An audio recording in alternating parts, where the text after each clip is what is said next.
Welcome back to the Bitcoin Layer. I'm Nick Bhatia. Today we welcome back our friend Daniel Batten.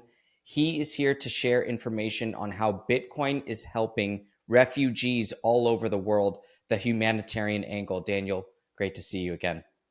Great to be back, Nick. Now tell us this new report. What is the main takeaway for you, and how is this impacting the way that the world sees Bitcoin? A little while ago, Alex Gladstein and I were having a chat about the need to quantify some of the amazing stories about the humanitarian benefits of Bitcoin. We have incredible stories. People in Afghanistan using it to escape state level discrimination against women, people using it as a tool to escape hyperinflation, people who are using it to avoid being debanked or to continue a struggle against an oppressive regime. When they get debanked because they're human rights activists and the government has weaponized the financial system against them. What we didn't have was the numbers, like how many people are we talking about who have been impacted today and how many could be in the future. And so with the support of the Human Rights Foundation, who have just been incredible in proliferating knowledge of Bitcoin and its advantages to humanity, to human rights activists, the social benefits of Bitcoin, we've been able to put together a report with the Digital Assets Research Institute. So that's a group of people who are all looking from a scientific evidence-based point of view, starting to quantify the environmental and social benefits of Bitcoin.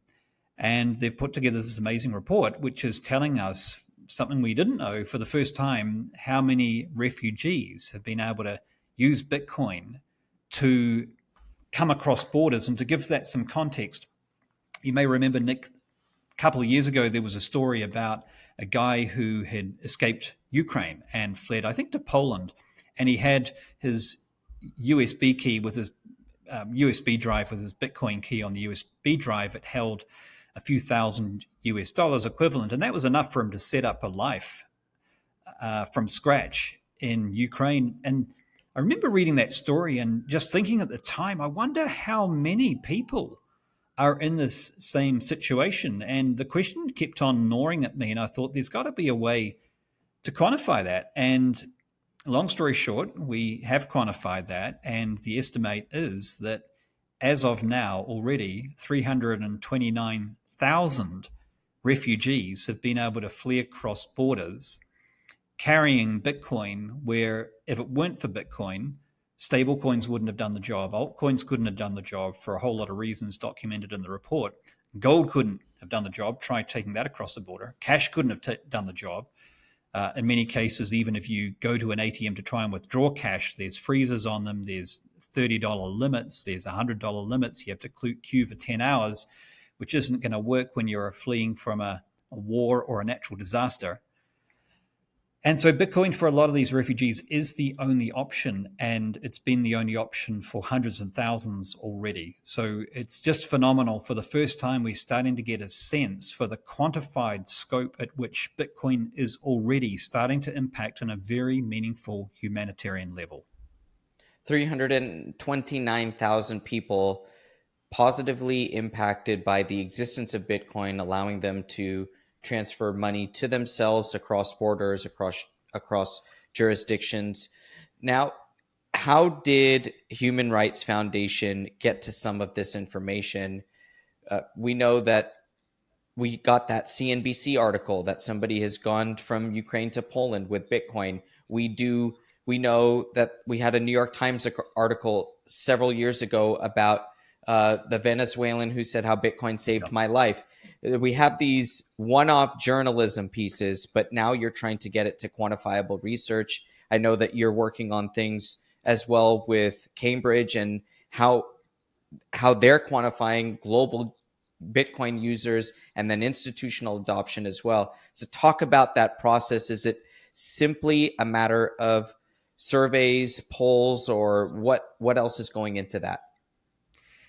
When it comes to refugees, you cannot use surveys because these are very vulnerable communities and they don't want anyone to know that they own Bitcoin. Often they're fleeing the country. They may be in refugee camps. They may have just set up in a new jurisdiction And so this is very privileged information. They may be human rights activists. They may be political dissidents that have left the country.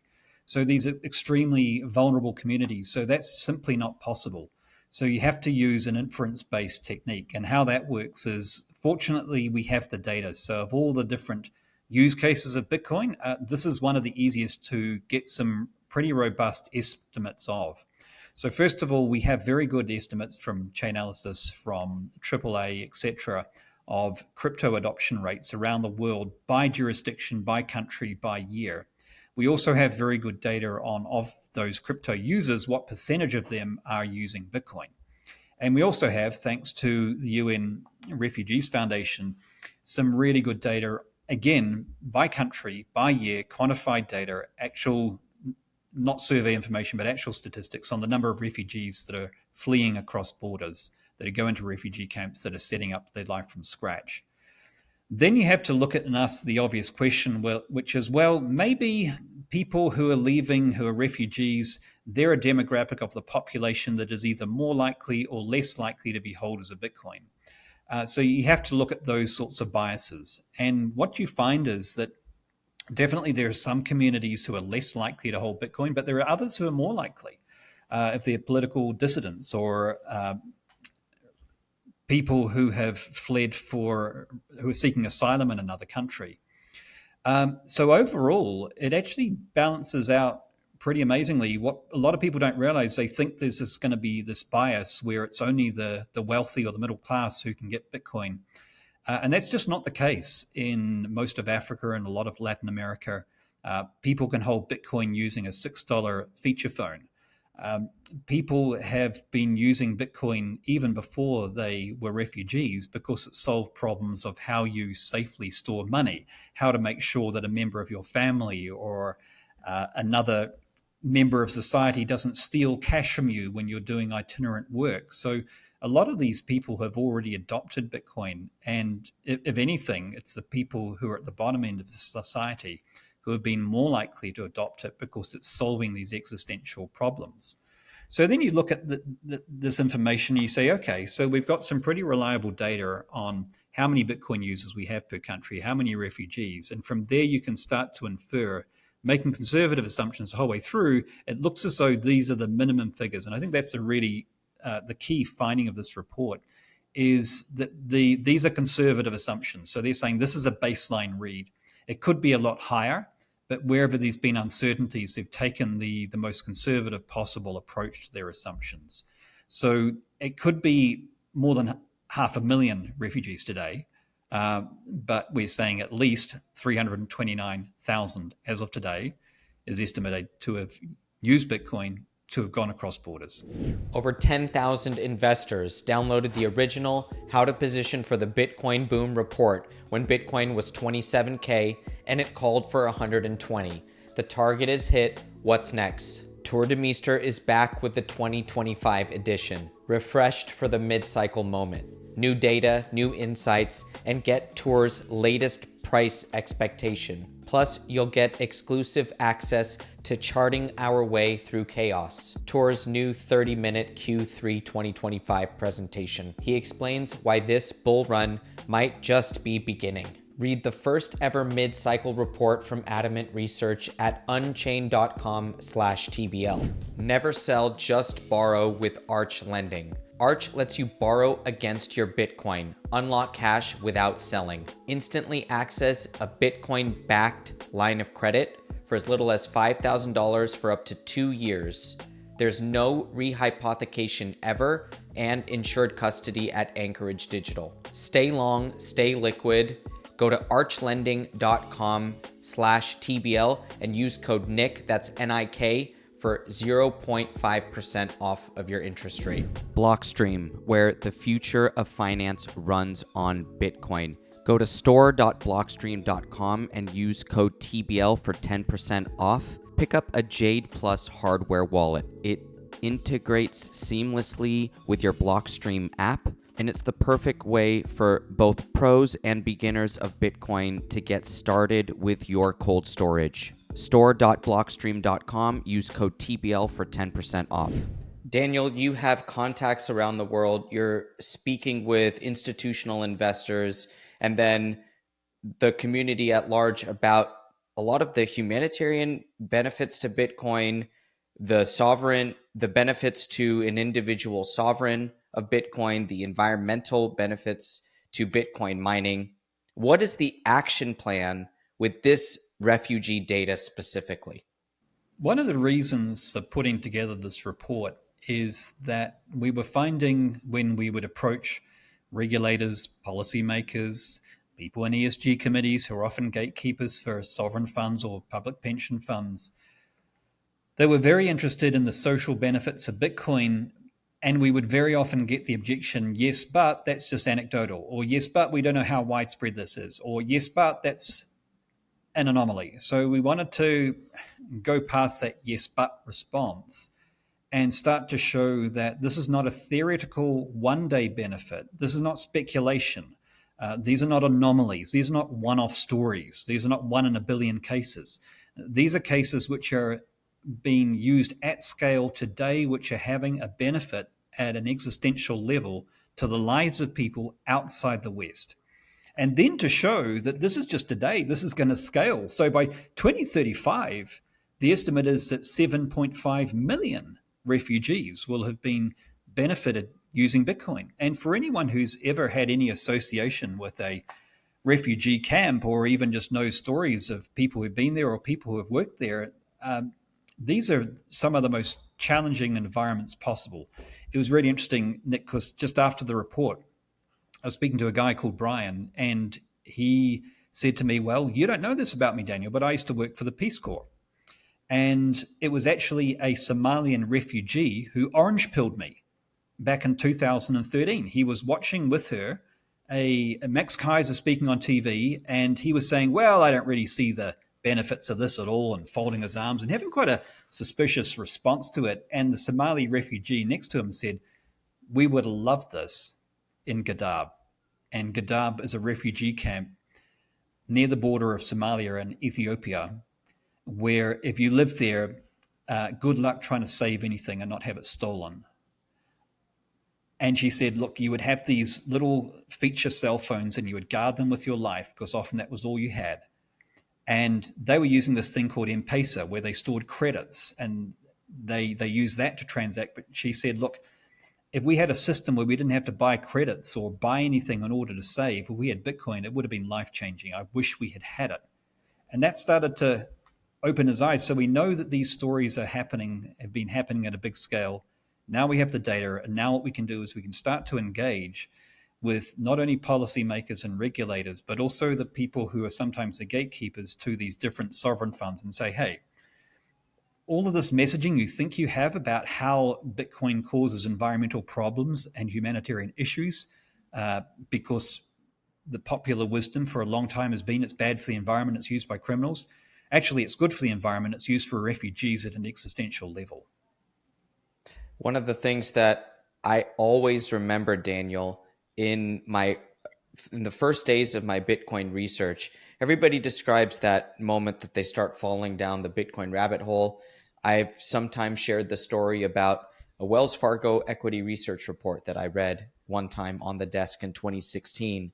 It was the paragraph about M-Pesa, specifically in that report, that the light bulb flickered on for the first time. And I said, I have to follow this. There's something here because of its association with Bitcoin at that time. And it really, there was a refugee angle to me getting into Bitcoin research right there at the beginning. So I wanted to share that story with people. Amazing. Yeah, it often is. It's these human stories where we see that it solves some problem and coming from the West, it's hard for us to imagine what it must be like to be in a country where suddenly you lose everything. You have nothing and you have to leave. The guy I was telling you about, Brian, was telling me that there's this whole phenomenon now where refugees often have to go from one country to another, such that they might have 3 children. Every child has a different first language because they've been displaced so many times It's just impossible for us to imagine this. Some of these refugee camps, they have no exit strategy. So people who've been there for a decade, living in tents, exposed to the elements, exposed to all of the chaos that goes on in refugee camps in some cases. So, these are very challenging circumstances. And when we hear these stories, often we feel disempowered, like I wish there was something we can do. And now there is something we can do. We can help to proliferate this message about Bitcoin and help to educate people about its humanitarian advantages so that more of these people, it's not going to solve the issue of being dislocated from your homeland, but at least it can help give you a slightly softer landing. So when you set up in your new homeland, you're not a burden on the new state. You're not having to depend on handouts to the same extent. You've got some financial dignity. You've got a launching pad with which to be able to restart your life. And if you remember that story of that Ukrainian refugee who went to Poland, that was exactly what he said. He said, look, it was immense. That $2,000, $3,000 US, whatever it was, enabled him to start up from scratch. Not to have to start up from scratch, but to have something to build on, some foundations, made all the difference in the world. And again, gold's not going to do it. Cash isn't going to do it. Bitcoin can do it. I'll put you on the spot here, Daniel, because I know you're saying the Bitcoin can't solve the refugee camp, but it can help people with a softer landing. I do want to pose the question to you, though. Can Bitcoin help populations within areas that are subject to extremely corrupt or violent governments and give them hope for their own land?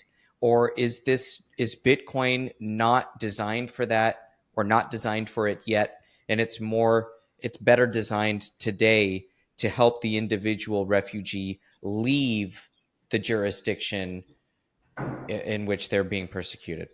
So it does both. If you have no option but to leave, then it'll help you to do that.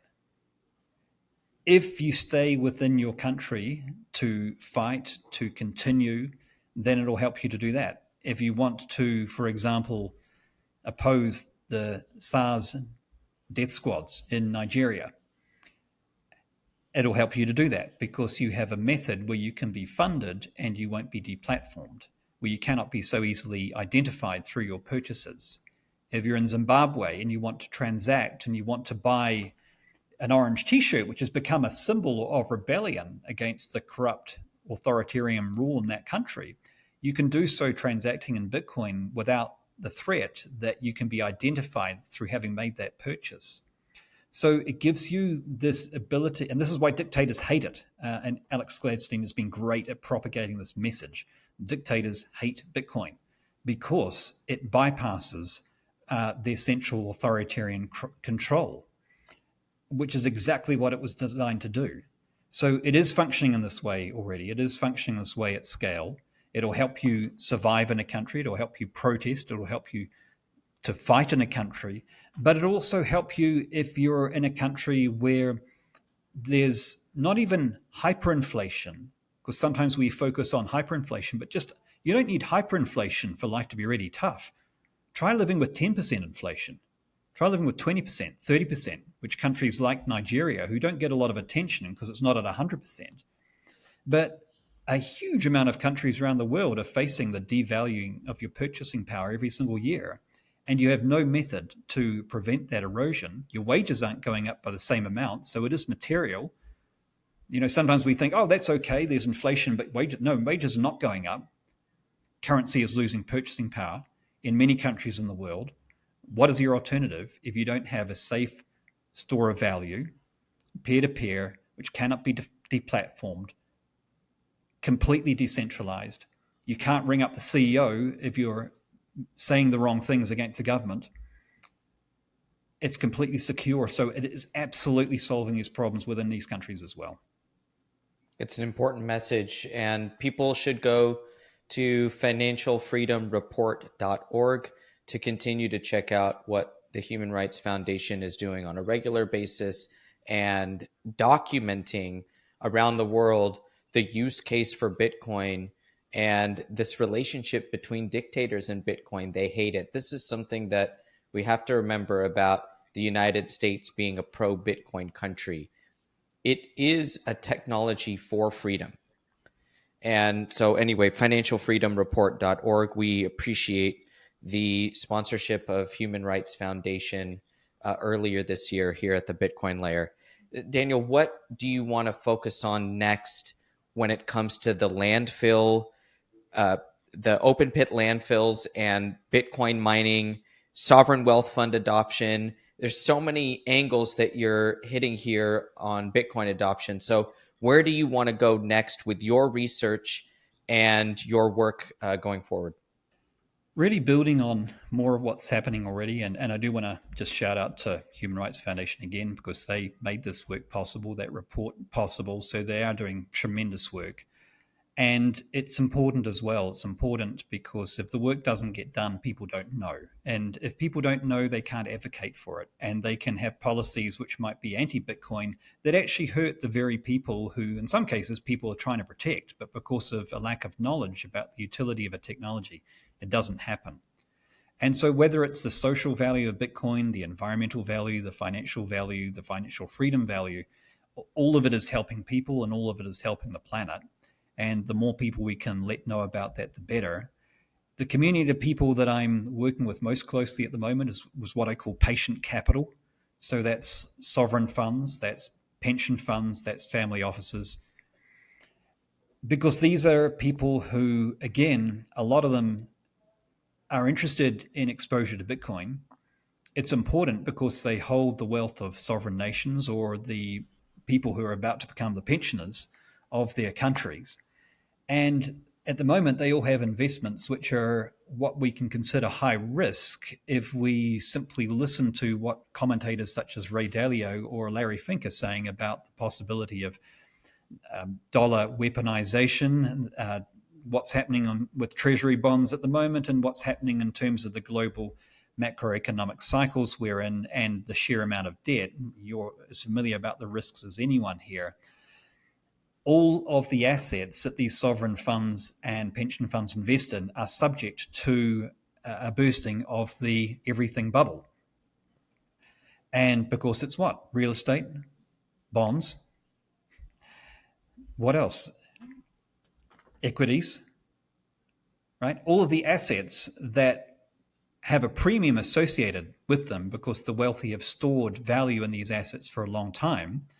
But if any of them are subject to capital flight or debt crisis or sovereign debt crisis, all of those assets are vulnerable. And again, this is no longer conjecture. This is something which has been talked about at a board level in sovereign wealth funds, in public pension funds.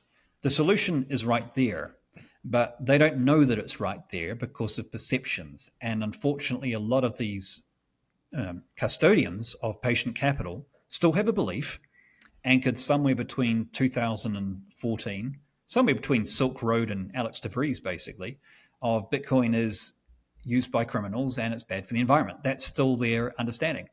And that's their understanding because that's the only messaging they've received. They've relied on mainstream media.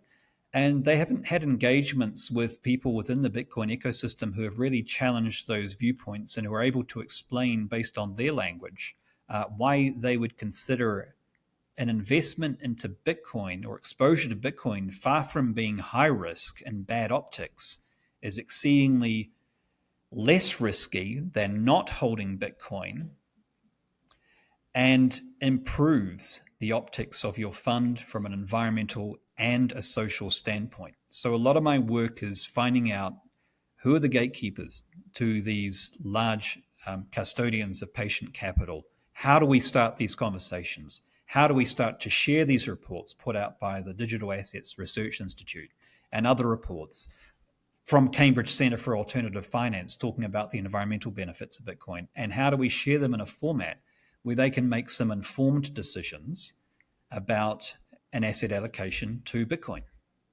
And I know you are not trying to help the rich get richer by itself.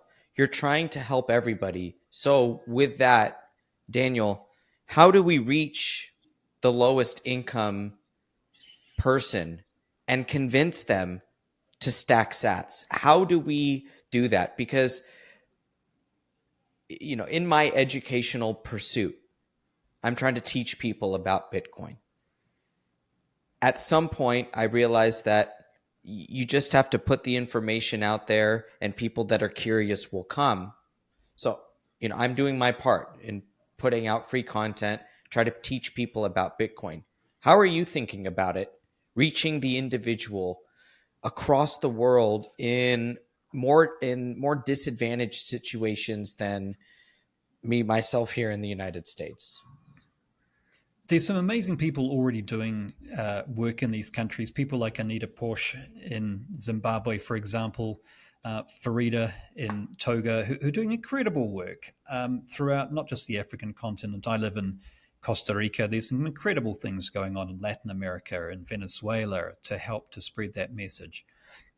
What I feel is important here is not to get overwhelmed, is to see the size of opportunity of people who could embrace Bitcoin and then say, well, what's the little corner that I can connect with directly?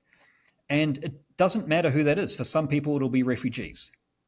For other people, it'll be women in Afghanistan. For other people, it'll be people in Venezuela who have been watching the purchasing power of their bolivar disintegrate. For other people, it'll be engaging with sovereign wealth funds. For other people, it'll be engaging with their friends and their colleagues at work. So it doesn't matter if we all ask ourselves the question, who's the community of people that is easy for me to reach out to, and we reach out to them, that's the way that I feel we're going to create big change. And for me, I don't have direct contact with refugees, but I have contact with people who have contact with refugees. And I know that these reports make a huge difference to their work. It makes it easier for them. I had a guy who reached out to me. He was a refugee from Burma. And he said, thank you so much, Dari, for putting out Digital Assets Research Institute, for putting out this report. I escaped from the Burmese military who were committing all sorts of atrocities, child armies, genocide, you name it, they were doing it. Spoke out about them, had to flee the country for fear of death. He had Bitcoin. They froze his bank accounts. He had no money. Anything that was in fiat, he lost. But everything that was in Bitcoin, he kept. And he said, this is such an important message. We have to get that out there. What I do personally, I reach out and I just put on these online events where I just invite friends and colleagues or acquaintances, or just anyone who wants to show up who's curious about Bitcoin and say, hey, just come along and find out a bit more about it. Get an informed, and 20 people, 30 people, 25 people might show up to one of these online events. We ask questions at the end. There'll be a couple of people who've already started to dip their toes in with Bitcoin. And that's the way it works. It's peer-to-peer, it's grassroots. Yes, of course, public education at a big scale, PR is probably part of the story as well, absolutely. But so is grassroots. If you think about Bitcoin at its core, it's you talking to me. It's one community talking to one community. And if we just keep on reaching out to our communities of influence, message will absolutely start to permeate, and more people who could benefit, particularly, as you say, where it's a life and death question, will start to learn more about Bitcoin. It takes all walks of life for sure to reach the entire populace, and we all have our role in who we want to reach out to and educate and how we want to do that. You talk about orange pilling. You can only orange pill the people that you can reach out to, right? You can't necessarily reach people that are not within your wheelhouse. Daniel, I always like to ask you, what is the most exciting thing happening in the world of Bitcoin mining and its intersection with the environment? Because I know how many projects you have your eyes on. There's no one thing, and there are so many, but to give you a flavor, we know now that Bitcoin mining is more than 50% using sustainable energy. That Cambridge report has changed a lot of people's views on Bitcoin mining. Of course, for the first time ever, we now have an independent report by a reputable third-party organization who are not Bitcoiners saying, yeah, everything that Bitcoiners were saying for the last 5 years, yeah, that was true. A lot of people don't realize it didn't just make a statement about its percentage of renewable and sustainable energy, though. It also said, yes, and it's balancing grids. Yes, and it's mitigating methane. Yes, and at scale, the recycled heat is obviating the need for fossil fuel heating sources. So there were a lot of absolute gems that rubber stamped and gave credence to what previously journalists had been dismissing as the hype and self aggrandizement of the Bitcoin mining sector about itself. So, what I get most excited about is that the narrative really has shifted. We have the facts and the data on our side.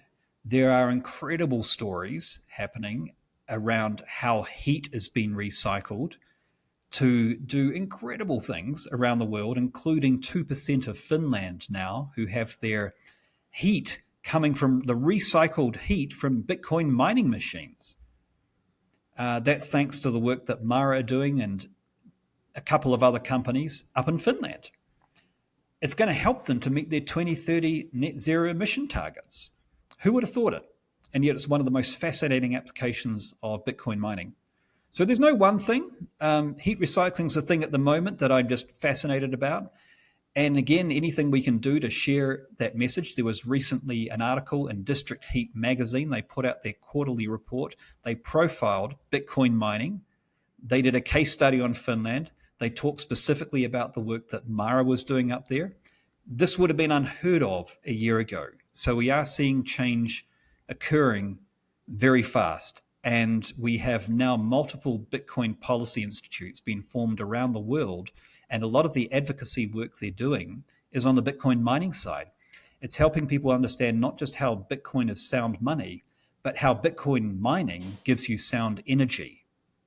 And they're propagating the message that the revolution that Bitcoin mining can make to the energy sector can be as pronounced as the revolution that Bitcoin makes to the financial sector. And those messages are starting to be heard, sometimes with skepticism, sometimes with outright cynicism, but sometimes with curiosity. And in New Zealand right now, where I'm from, a group of people right now, not many people know this, they met with around 25 members of parliament to talk about Bitcoin. Half the discussion was about Bitcoin mining and how it could help to stabilize New Zealand's grid, stabilize voltage, stabilize frequencies, counterbalance the intermittency of renewable energy, and would mean they didn't have to spend so much about batteries, which wasn't a full part of the solution. So those discussions are starting to take place, and that excites me completely.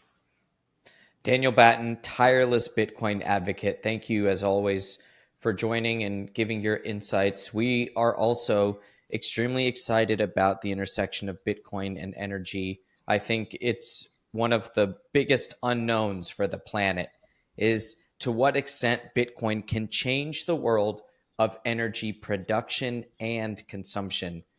Please tell people where they can find your fantastic research and work. They can find me on X at dsbatten, and I also put out long form research at batcoins, that's with a Z.com. And if they want to check out the original report that's on refugees, that's at dari.org, that's dr-ri.org. And then done some tremendous other reports as well, and also some good debunking of information about Bitcoin, which was found not to be correct. We will make sure to link all of those things for the viewers and the listeners. Daniel, DSB, thank you so much for joining us once again, and we'll catch you guys next time. Thanks, Nick. Great to be on.